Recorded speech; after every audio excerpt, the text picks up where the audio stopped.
Unlock the path to healing with Exposed podcast. Join us as therapists from around the world break mental health taboos, share powerful stories, and provide insights that transform lives. Tune in, educate, and thrive. You nailed it. That was precisely the perfect way to execute being in your family. It just isn't working anymore. And so what do we want to do with that? Welcome everyone to Expose the podcast. In today's show, we have with us Elle. Elle is a licensed mental health consultant in New Hampshire and Maine. Having lived in various states, Elle helps people recover from spiritual abuse and as well from any anxiety or couple-related issues. Please let me welcome Elle and join us as we delve into today's topic like narrative-focused trauma care, brain science, anxiety management, and group therapy. Welcome, Elle. Thank you so much. Thank you for accepting my invite. It's a pleasure. Thank you so much for having me. For those who had no idea about narrative-focused trauma therapy and care, could you explain a little bit in normal language what it is? Yeah, so what they found was that when we tell a story, a narrative, it can do something called integrate our brain, which is one of those weird therapy words. So to kind of break that down a little bit, when harm happens, parts of our brain have difficulty connecting and talking to each other. But when we tell a story, it makes them easier to start connecting and reintegrating, changing our nervous systems a little bit. So when we tell a story and we get really in it, almost like we're in a movie where we can feel ourselves in it. We see the scenes, we have a plot, there are characters, we're in the story. That's going to change how we experience it. It's going to connect to our limbic brain. And when it connects to our limbic brain, it connects to our nervous system. And when we connect with our nervous system, we really are able to make change happen. Our bodies and brains really need to connect to make lasting change. So that's all kind of happening when we engage in a narrative. It sounds like it really it's a way to digest trauma and include both parts of the brain. And it's interesting. Like children seem to do this naturally, right? When they're little, they'll just start to tell a story about something that happened, even as they write. You can start to hear them trying to process really difficult emotions. It seems to come naturally to humans to want to tell a story. So what happens? Why we stop doing that if we do it naturally as a kids? Yeah, I don't know if we do. It's just when we talk to each other, I think we start to learn to engage in different ways. But I think we're often usually telling ourselves a story about what happens, but it might not be the right story, which is why it can be helpful to engage it with a group, because sometimes our stories need a different narrator because the meaning that we've made of it wasn't quite correct, if that makes sense. Yeah, totally. Yeah. And we'll talk a little more about the group therapy later as well. In your own experience and expertise, you combine the brain science and narrative therapy in your work with your patients, clients. Can you discuss how those two approaches they complement each other and actually give a benefit to your clients? Yeah. So are you talking about like if I'm working with individuals or couples or with groups? Like which one would you like to know about? If you could share all of them, like basics, are they having anything in common, or is it totally like the individual versus the group has different outcomes of that? Sure. So yeah, if I'm working with an individual, we can do some narrative work. It's not that it won't be helpful, it just won't be quite as amplified. But it will give us the time to really get into the depths of a story because we'll have more time together. But I would say there's a limit to how good it can be with just individual work. In the context of a couple, it can be really useful because we really want to be experts on our intimate partner's story. So we can really understand how they're coming from, where they're coming from, and how they're showing up. But in a group, that's where it's the most impactful because there's a whole lot more happening when we're able to put our nervous systems in a place as we're telling the story that's now going to be open to receiving the care that we did not get when that story of harm happened as a child. So a lot more is happening as far as feeling felt, receiving care, and getting a feeling of belonging when we're engaged with a group. So I guess that's how I would kind of break down the differences. Mhm. Sure. So there are some extra benefits when you're doing that combination in a group therapy, as there are just different factors, or maybe not better, no more benefits, but different benefits because all of Right. implement different environment and uh, yeah, things you can control. Because when you're in the group, there are probably more things you can't control. It's a whole different kind of situation where the group is going to start even taking on roles of maybe the people that were in our stories. We start to feel like, oh, this person feels like my dad, or this person feels like my brother, right? There's so much more happening. Whereas in individual work, it's really just going to be about that person, and you'll engage with it on a very deep level that Mhm. can be hard to access with a group just because of limits of time. Limits of time, yeah, and your own like ego. When in the group, there is like everyone is kind of more vulnerable and revealing, so it's easier to break your ego. I almost feel like, um, at least in my perspective, you're working with couples, and many couples nowadays, or generally in the world, may feel stuck in their repetitive. That's a hard word for me as a Polish person. Repetitive patterns. How did I do? Repetitive. You said it well. Yeah. Yes. So are there any? How do we break it? Is that the Yes. question? Yes. How do Yeah. we break those patterns?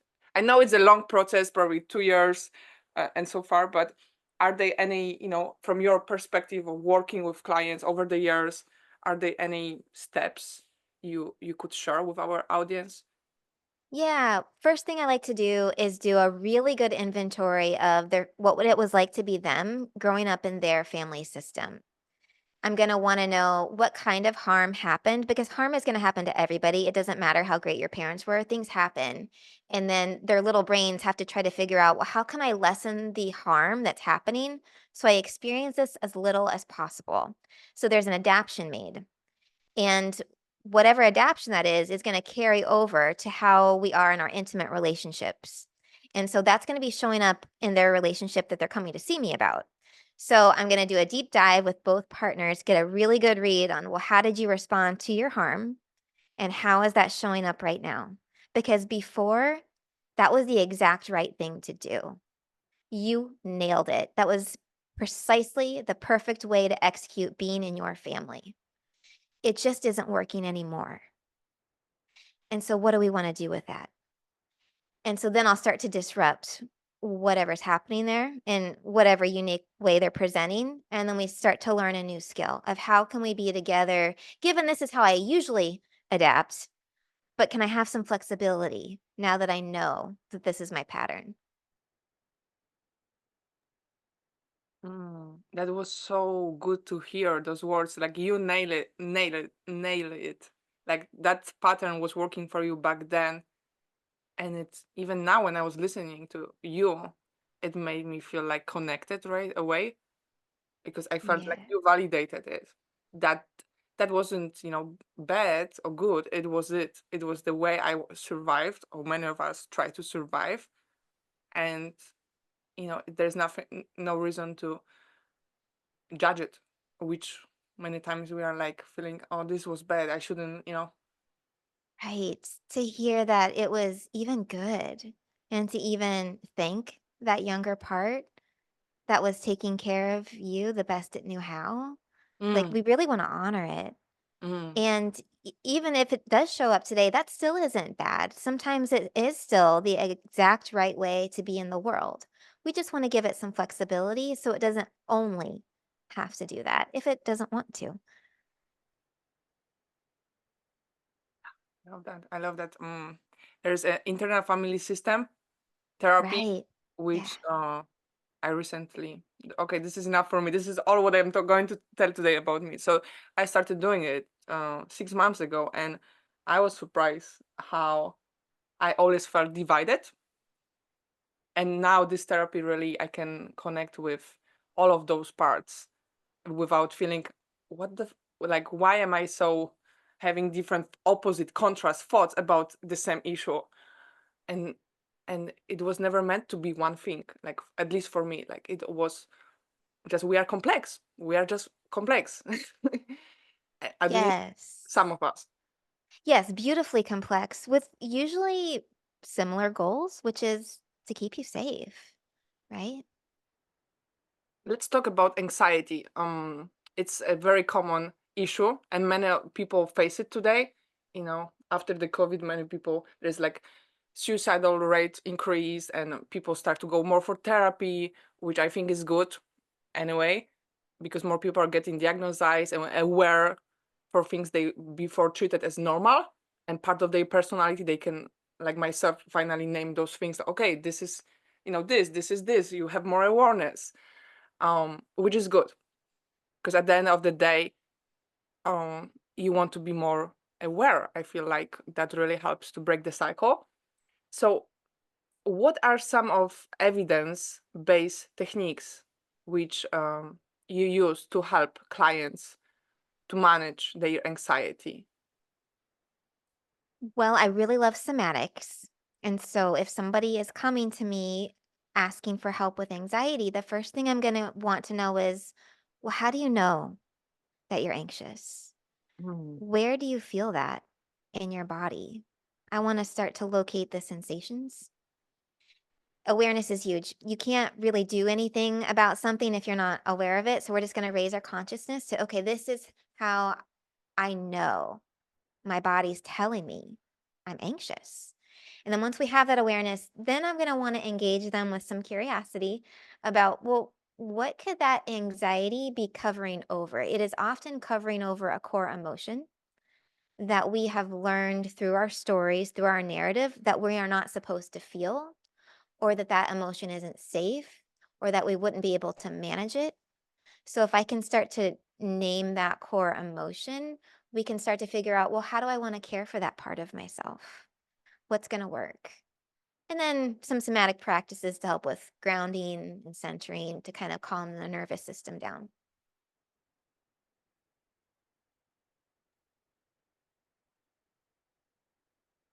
And what's the first word you use? Somatics? That's what you use, somatics? Yeah, it just means your body, basically, your soma, your life, whatever. Yeah, basically your body sensations. I love what you mentioned, that if there's anxiety, there are some emotions you're trying to suppress or resist on the other side, which not many people know about it, because it's like, what can I do to reduce my anxiety instead of what do I feel? What am I like, or maybe how many feelings I feel, because there's like, I almost feel like I have a little this, a little that, like 10% of anger, 20% of, I don't know, envy, jealousy, whatever. And so they accumulate and they become like this mountain. Right. Yes. Anxiety becomes like this bad thing. I just want it to go away. Mhm, When really, if we just approach it with, okay, well, it's trying to help me, mhm. right? And what does it want to say? What does it know? And can I lean in and kind of get curious with it? If I can slow it down, maybe we could treat what's actually going on.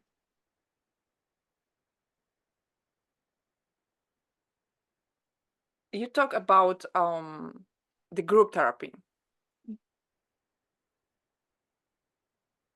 You mentioned in the group therapy dynamic, we sometimes find our mother, father, somebody from our childhood, and we start to interact with them in a way to find maybe positive solution or outcome of that. Mm, w- would you like to talk a little more about some benefits of group therapy for people who might be introvert and might not be like open to share? And it's really hard to share just to therapists. And now being around another human beings, it really increases anxiety. Right. Yes. Well, I'm a strong introvert myself. I am right there with all the people out there that don't really want to open up to new people. Same. One of my protective parts, one of my adaptive ways is to be very closed off.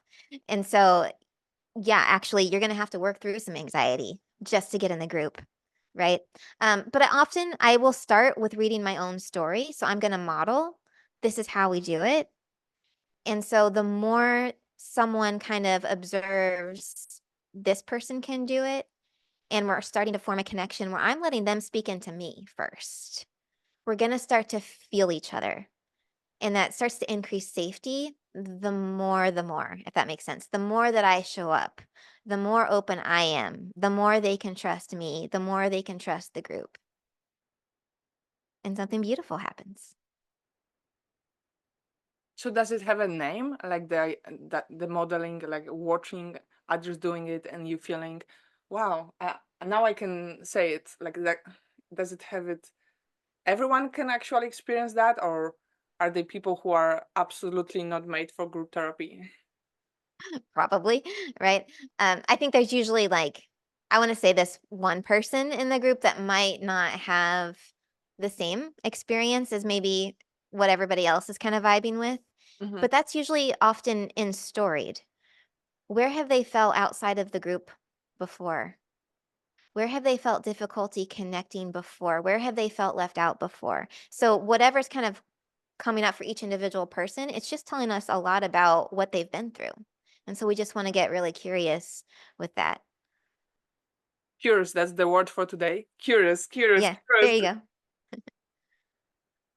Never judgmental, right? It's not like a bad person that can't be in a group or there's something wrong with them.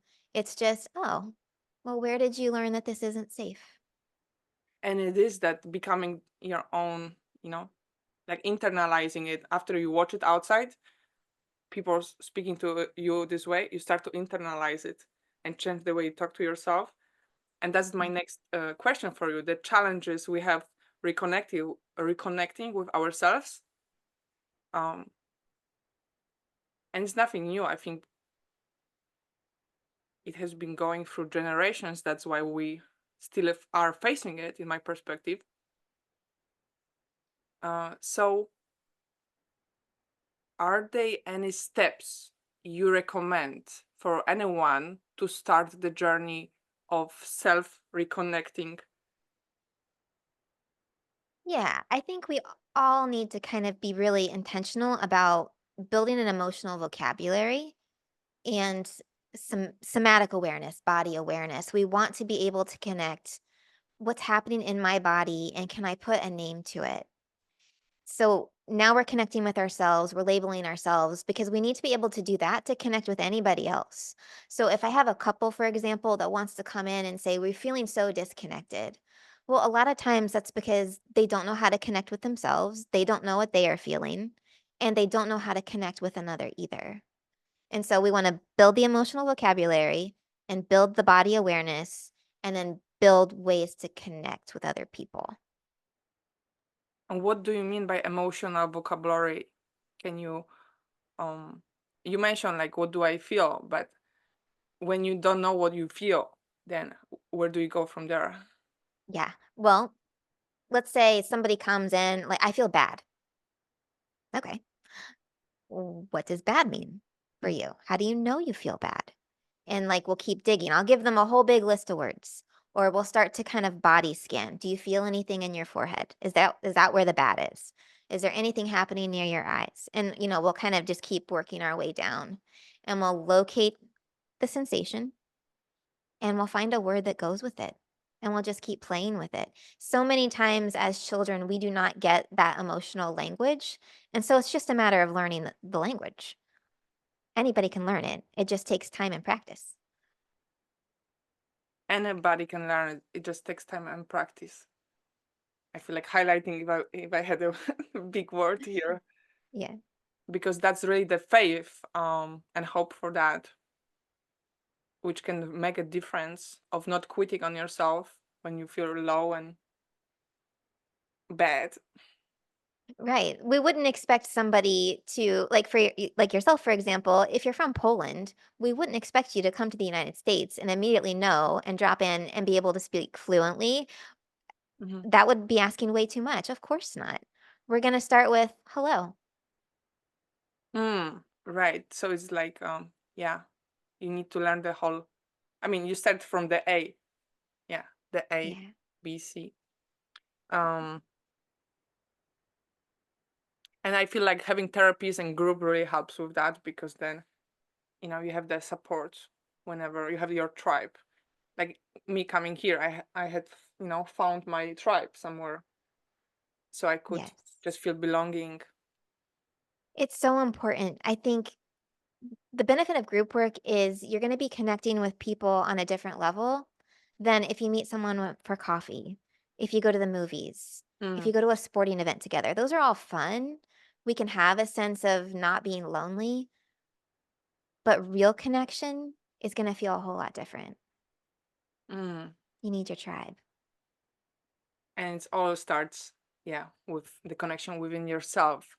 Um, let's talk about resilience, creating the resilience in relationships. Do you have any? Do you suggest any strategies for couples to create more resilience through some tough times, which when you're in relationships and a long-term relationship, they keep coming. Yeah, well, like we talked before, again, having your own emotional vocabulary, just being a very emotionally aware person, you're going to be able to stay connected easier. And starting to notice, how does it feel to me when I'm becoming disconnected? Can I notice that in myself, that I'm feeling lonely or I'm feeling closed off? And do I know what to do with that if I have that feeling? And have ways to move towards each other is really important. And also, never forgetting how to have fun together, I think is really important. Yeah, to see each other with different environments and circumstances out of all those normal life problems and challenges, it really does help to balance the energies. Yeah, it does. um you you work with couples. um how do you help couples identify the root of their issues? Is there a process do you use to guide them toward resolution, and how much time normally couples tend to need to say, hey, we are ready, we can go, we know what to do? Yeah, so, like I said before, like, we do that whole family of origin discussion where we figure out, well, what happened to you growing up that you're showing up this way? Hmm.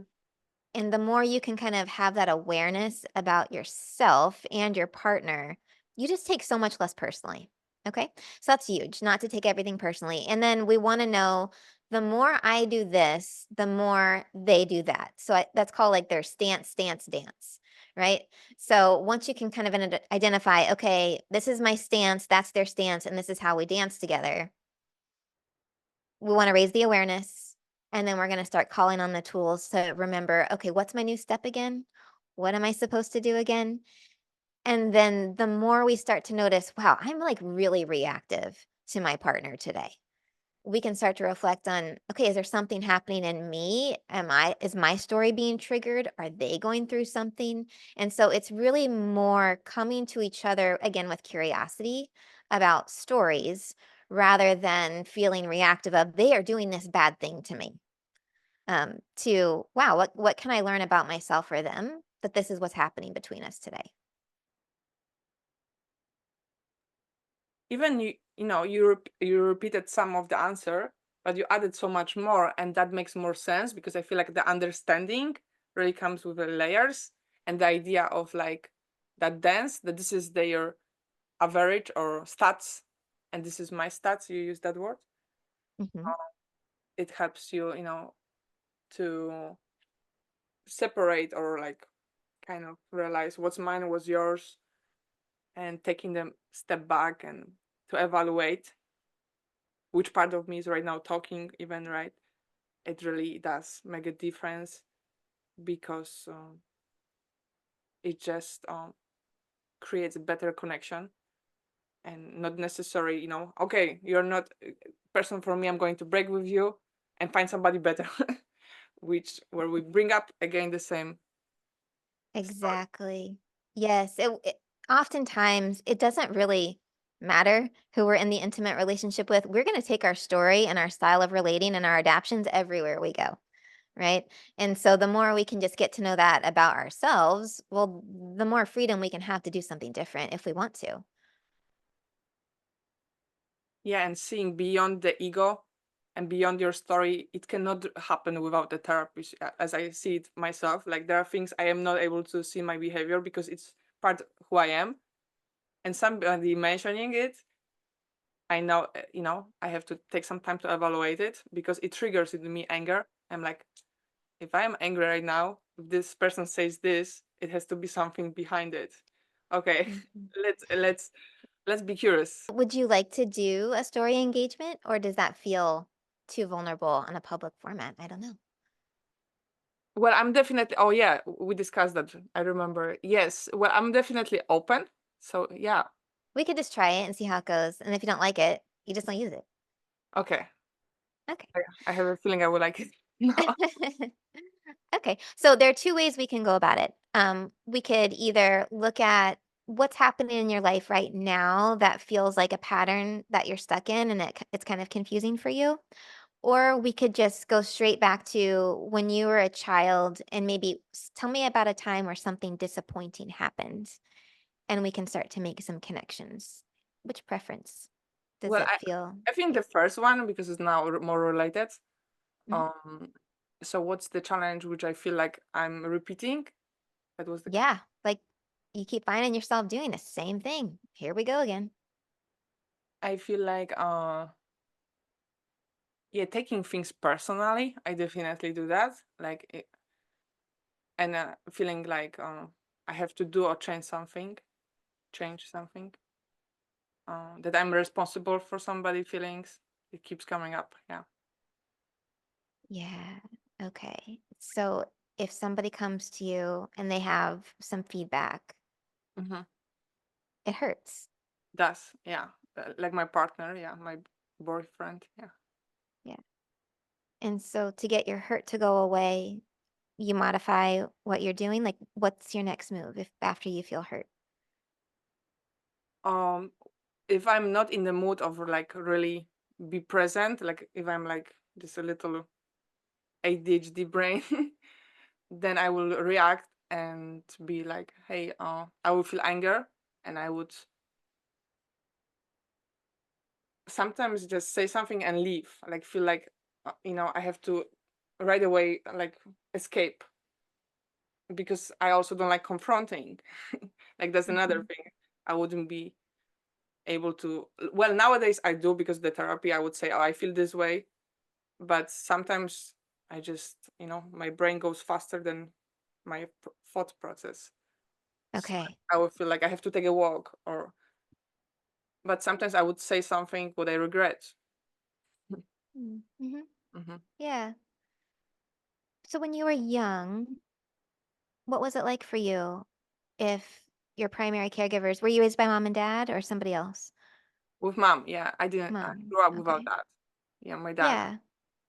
he You took, grew up with mom. yeah, he took his life when I was 2, so I knew Mm. that. So mom was a single mom and she had the responsibility financially, emotionally, all the things to care for you? Yeah, pretty much. Well, she remarried, but my stepfather wasn't there. Like he was just doing absent most of the time, doing his things on the side. Like, Yeah. I didn't have the father figure, even though she remarried. He wasn't emotionally at all connected, and yeah, wasn't there. Mm-hmm.